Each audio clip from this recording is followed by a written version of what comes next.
La gastronomie française est renommée dans le monde entier pour sa qualité et sa diversité, fruit d'un héritage séculier d'exception, qui est pourtant en constante évolution grâce à des chefs qui ne cessent de la revisiter afin de toujours plus nous surprendre et nous satisfaire.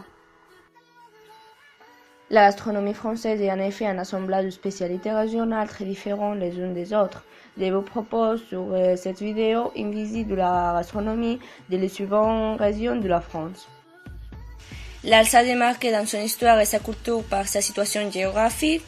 L'Alsace est entre autres célèbre pour sa charcuterie.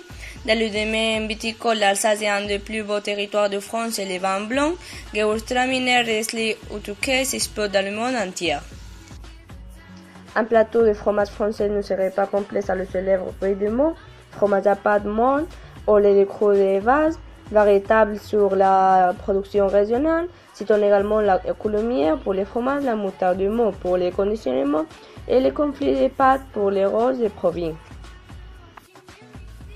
Dans la Bourgogne, on peut découvrir l'un des meilleurs poulets de France, la volaire de Brest est en effet le seul au monde, la moutarde de Dijon, la crème de Castille et enfin les argots de Bourgogne. Entre la Bretagne et les Poitou-Charentes, vous ne manquerez pas de vous arrêter dans ce magnifique coin de la France que sont les Pays de la Loire. Ce village est connu par ses délices berlingotes nantais et les verres de muscade. Il est impossible de vous nommer tous les incontournables culinaires français, tout simplement parce qu'il y en a trop. Sans exagérer, tout est bon. À chaque fois qu'on y retourne, on découvre une nouvelle spécialité locale.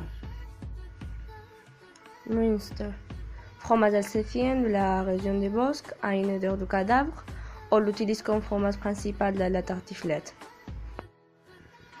Produit en Savoie et en Haute-Savoie, le reblochon est très crémeux avec un petit goût de noisettes et s'utilise traditionnellement dans les tartiflettes.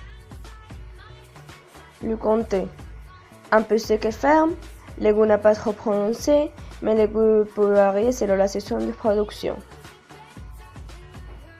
Le foie gras.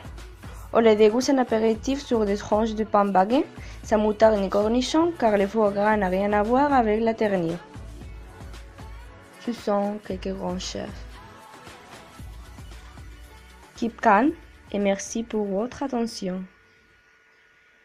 Created using Powtoon.